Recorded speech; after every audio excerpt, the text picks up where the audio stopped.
ரவை உப்புமா செய்யலாமா?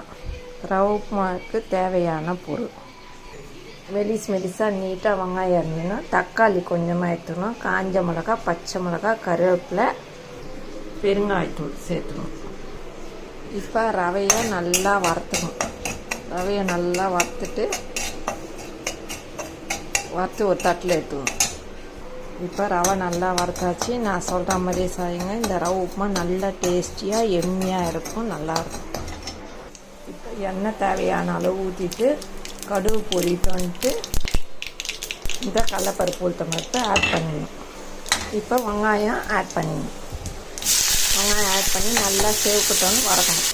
இப்போ இந்த பச்சை மிளகா, கருவேப்பிலை, காஞ்ச மிளகா, பெருங்காயம் போட்டு நல்லா வதக்கணும். இப்போ தேவையான அளவு உப்பு சேர்த்துக்கணும். தக்காளி சேர்த்துக்கணும். நல்லா தக்காளி வதங்குற அளவுக்கு நல்லா வதங்கணும். இப்போ தேவையான அளவு தண்ணி ஊற்றணும்.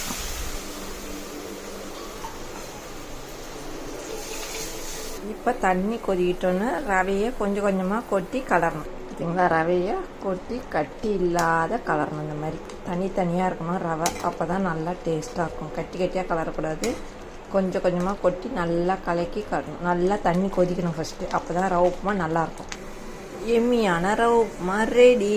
இந்த வீடியோ பிடிச்சிருந்தால் லைக் பண்ணுங்கள், ஷேர் பண்ணுங்கள், சப்ஸ்கிரைப் பண்ணுங்கள். மீண்டும் நாளை சந்திப்போம். டாட்டா, பாய் பாய்.